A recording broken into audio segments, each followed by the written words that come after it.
I'm the Moonlit Page Turner. Grab your treat, grab your tea, and let's talk books.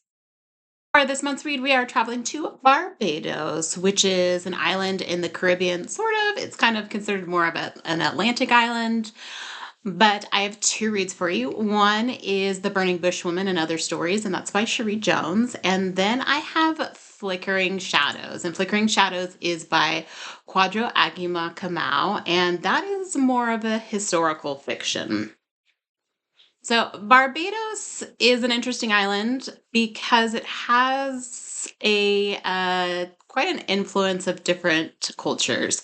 So obviously there were indigenous people there before it was discovered, but it has been claimed by the Spanish and then the Portuguese, and then once the Portuguese left, a little while later, the British came and made it a plantation economy, meaning they brought slaves over from Africa for their economic purposes and exploitation.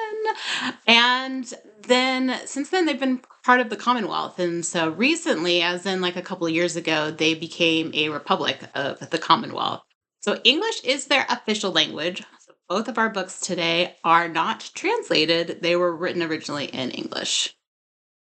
Before we get into this month's reads, let's get into our treat. So today I made a Bajan sweetbread, which is a coconut bread that then has some sort of dried fruit in it. So I chose to go with cranberries. The recipe that I'll post below says raisins. I found another recipe that went with cherries, and I'm a little jealous I didn't go with that recipe.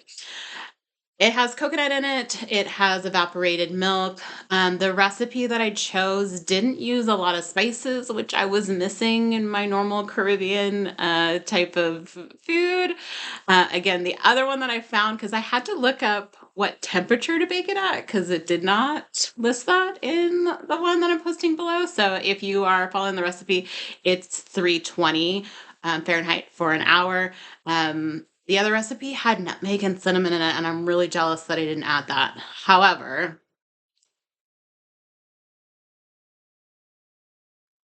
it's still really good.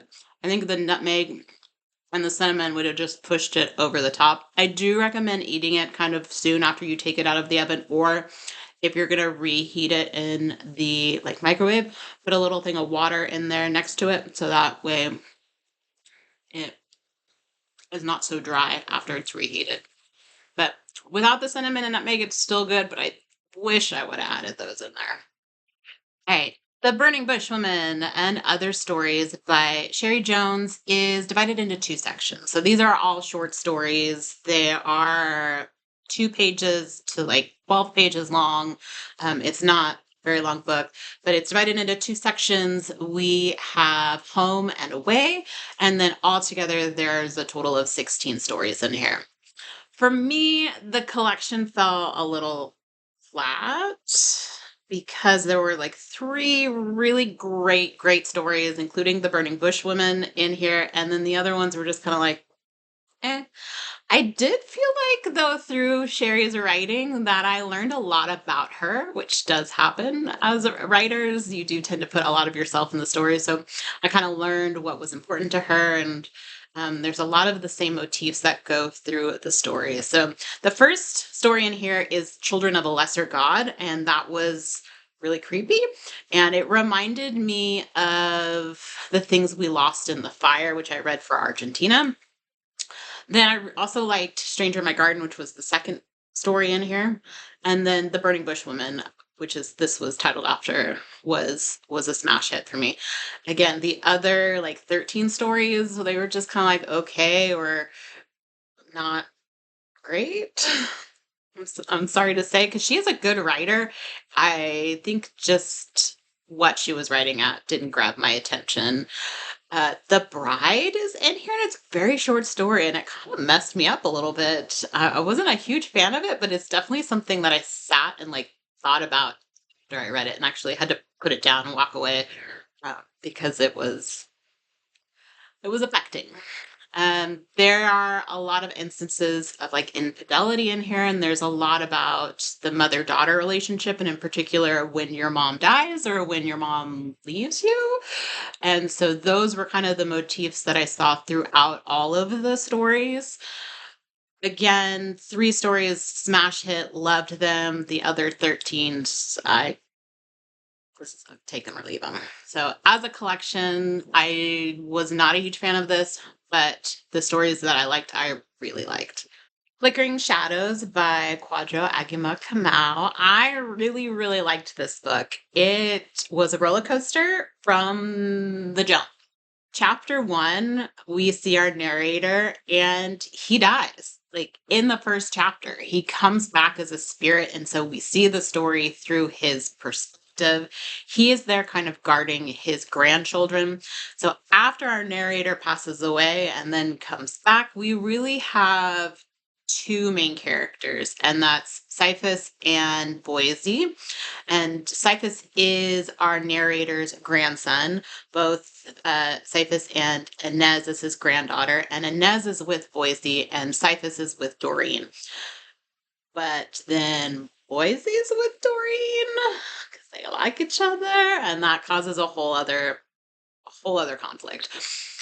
There's a lot that happens in here, and it goes kind of in one direction, and then there's something that's like tragic happens, and the book takes a whole other turn and goes in a really, really dark direction. So at first I was like laughing at some of the stuff that happened, and then almost towards the end of the book, you have this event, which is a murder, that then everything goes in a whole other direction and it got really dark and I was not laughing anymore. We see some of the same motifs that we've seen throughout the series. Religion comes in because we have the island that they are on, which I don't believe is Barbados. They don't say the name of it, but it is kind of inferenced in some of the activities. I did say this is historical fiction because I feel like this is Granada. They do talk about an invasion, which historically there is the invasion of Granada. So that's why I feel like is the setting. And there's other hints throughout like what it may be. We have a white minister that comes from away, and that's what they call kind of the mainland. I'm not sure if that's the United States. It kind of seems like it's the United States, but it could be England. And then we have the prime minister of the island, which also has ties to away.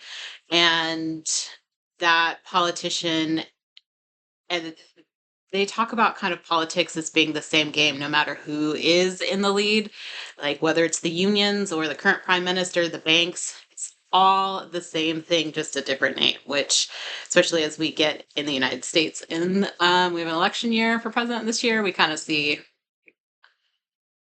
different names, same game. So we have the influence of religion because we have the minister that comes from away and he's bringing Christianity. There is another religion on the island. So we see the island divide. We see politics that comes in and the influences from imperialistic countries. And then we see traditions being tested. And so those are kind of similar things that I've seen in other books that I've read so far in the series. I really liked the writing in this. It's really funny at the beginning, like I said, and the way that he writes different characters, you really see them kind of stand out as who they are.